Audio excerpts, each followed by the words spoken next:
OpenAI released a research preview of their new AI-powered chatbot last week. It's supposed to make interfacing with AI systems easier. I asked it how to create a to-do app in Angular, and it provided me with a surprisingly detailed description of how to do just that. Then I started feeding each step that it suggested back into it as an additional question.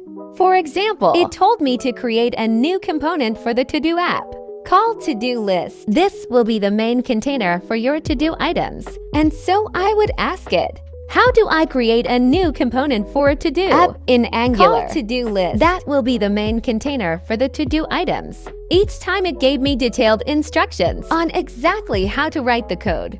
It was detailed enough to where I figured if chat's code actually worked, that it would allow someone with zero coding experience to put together the entire application. So I fed each step back into it as an additional question. And this is what happens step by step. For the first step, it had me run the generate component to-do list command. It then showed me the code that I need to add to this component and how to declare it in the app module.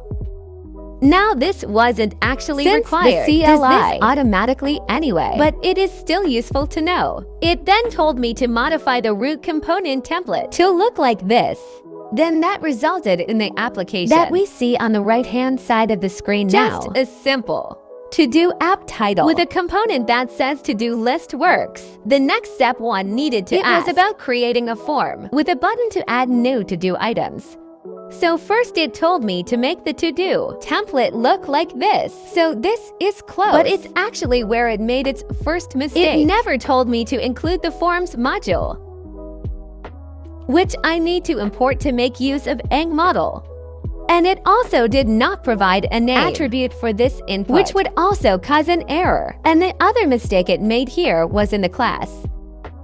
So although it was referencing this new to-do class member in the template, it never actually created it. So I had to add that in manually. So I fixed these errors manually. And obviously, someone who does not know Angular would not know to do these things. But still these things result in errors that would quite easily be Googleable or can even just be fed back into GPT for clarification. So I don't think it necessarily makes this unrealistic. So now we have an application where we have a simple with an input button. We can type stuff, click add, but nothing happens at this point. For the next step, I needed to ask it how to use for to iterate over the to-dos array and display each. To do so, you had me modify the to-do list component template to include this ng for loop. And that was it. Now we have a application where we can actually add items. And we can see those being added to this to-do list. So now we needed to add the check boxes for the to-dos. So first it got me to modify class to include a completed property. And it also created its own type to reflect this. It then got me to modify the template to make use of this new data and bind the checkbox to the completed property. So now if we enter in some items, we have checkboxes being displayed next to them. So the next step is interesting because it wanted me to create a toggleCompleted function to update the completed property. But this isn't actually required because the model is already bound to the checkbox value anyway. But I'm just doing what it tells me. So I went along with it. It got me to add this toggleCompleted method and also bind to that in the template when the item is clicked. And then for the next step, it showed me how to use ngClass to add a class when an element is completed, which is what I have done here. So now the items will have a different class applied if they have been marked as completed. And the final step actually initially asked me to do to add the delete button. So when I asked how to do this, it asked me to add this delete to-do method here and then trigger it with this delete button in the template. And then at this point, I had completed all of the initial steps to do, and we had a working app, but it was a bit ugly. So I wanted to see if GPT could make it look a little more modern. So I asked how can I add styles to make it look like a modern to-do app? And it told me to add these styles to the to-do list component, which resulted in the sort of final application on the right here. I can add a to-do item It is listed here. Let me just add a few of these. We can mark them as completed. And it gets a little through strike. styling through it. We can remove items by clicking delete. And generally, It's just a simple but fully functional app. That doesn't look amazing, but also doesn't look completely terrible. So I was almost able to create this entire application without using any prior coding knowledge. The only bits actually failed was in forgetting to set up the forms module, name attribute, and the new to-do class member. But as I mentioned before, those were all things that someone didn't have coding knowledge probably could have got by with Googling or asking Chat about the error. So this is obviously a pretty simple to run case. it through its paces a bit, I decided to extend the challenge a little bit. I asked it, how could I modify this application? To use Firebase as the backend to store the to-do data.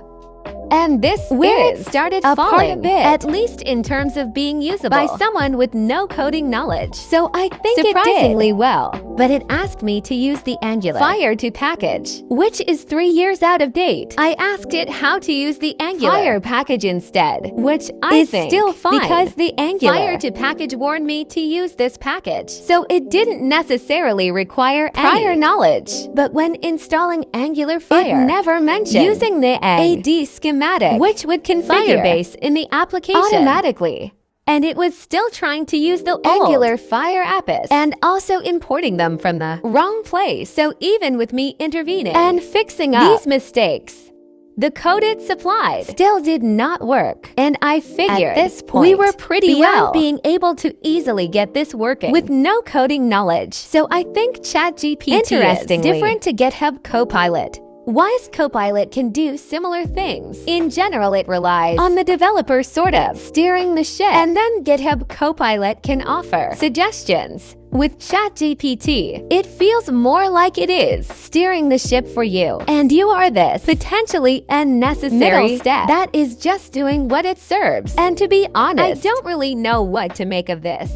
I think most people's opinions, mine included, about where this is all heading in the next and what it will mean amount to little more than guesses.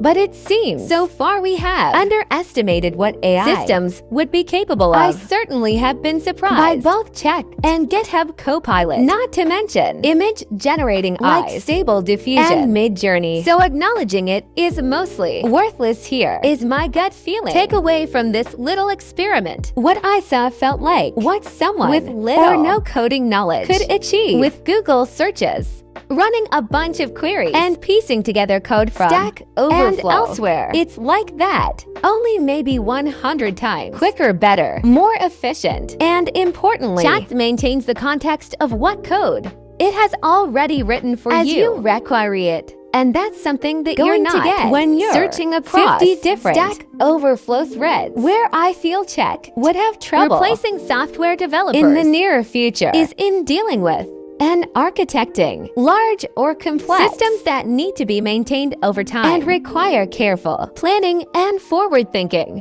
The sorts of problems that require the experience built up over a career that can't be solved with just Google searches, but maybe that is just wishful thinking. Chess grandmasters don't just calculate as many possible moves as they can and determine the best one. They use the experience of thousands of games and relentless studying to intuitively recognize positions. What is winning and what is losing, and what a good move would be in certain situations. The popular line thinking was that computers could not possibly be chess grandmasters until they did. Now chess engines vastly outperform grandmasters. So maybe veteran software engineers and their wealth of experience will go the same way. Eventually, maybe not. So in conclusion, is this thing going to take the types of programming jobs we do today? Maybe eventually. I have no idea. A popular stance is that we just utilize AI to handle all of the mundane plumbing work, programming, boilerplate, scaffolding, CRUD operations, removing items from, and so on, freeing us up to work on the more interesting problems that actually matter. But I think we should be suspicious of our willingness to accept that idea because it makes us feel good. Maybe that is just wishful thinking too. So let me know in the comments. Although this does make me somewhat fearful for our future careers, it does also make me excited and hopeful. Either way it is a remarkable leap in technology to be able to witness, and let's hope we use it well. So if you found this interesting or maybe slightly terrifying, feel free to leave a like and subscribe before you go. And I hope to keep seeing you here for videos before AI makes my YouTube channel redundant.